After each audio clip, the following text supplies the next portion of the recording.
మీరు ప్రజలను కన్న బిడ్డల్లా చూసుకుంటున్నారు కాబట్టి అందరూ సంతోషంగా ఉన్నారు. మరి మీరు ఎందుకు ఇంత దిగులుగా ఉన్నారు? నా ప్రజలను ఇప్పుడు నేను చూసుకుంటున్నాను, కానీ నా తరువాత వారిని చూసుకునేందుకు ఎవరు ఉన్నారు సుమంత్ర? నా రాణులు అయిన కౌసల్య, సుమిత్ర, కైకేయి, నేను కోరుకుంటున్నది ఒక్కటే, సంతానం. దశరథ మహారాజా, మీరు రాజుగా మీ బాధ్యతను చక్కగా నిర్వర్తిస్తున్నారు కాబట్టి ఆ నారాయణుడు మీకు తప్పక మంచి చేస్తాడు. అవును దశరథ, సంతానం గురించి దిగులు పడొద్దు. పుత్రకామేష్టి యాగం చేస్తే నీకు తప్పక పిల్లలు కలుగుతారు. వశిష్ఠ మహర్షి ప్రణామాలు. మీరు చెప్పిన విధంగానే పుత్రకామేష్టి యాగం చేస్తాను.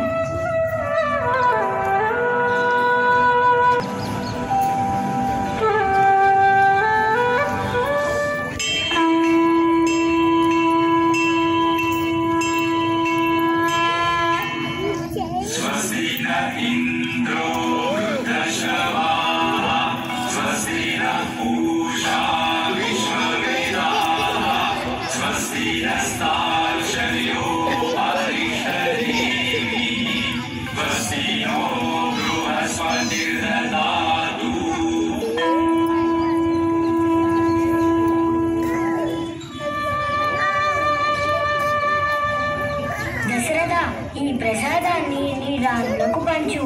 ఆ ఫలితంగా మీకు త్వరలోనే సంతానం కలుగుతుంది.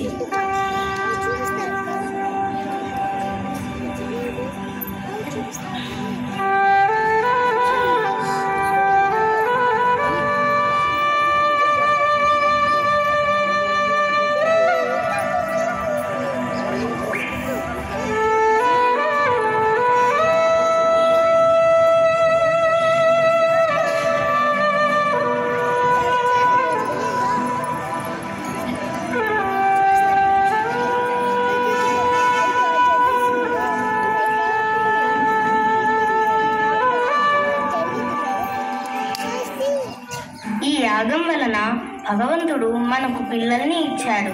రామా, ఇలా రా.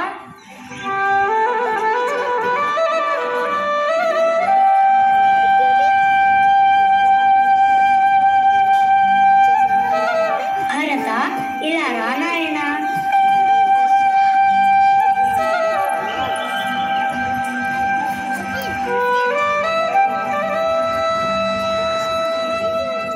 లక్ష్మణ, శత్రుఘ్న, ఇలా రండి.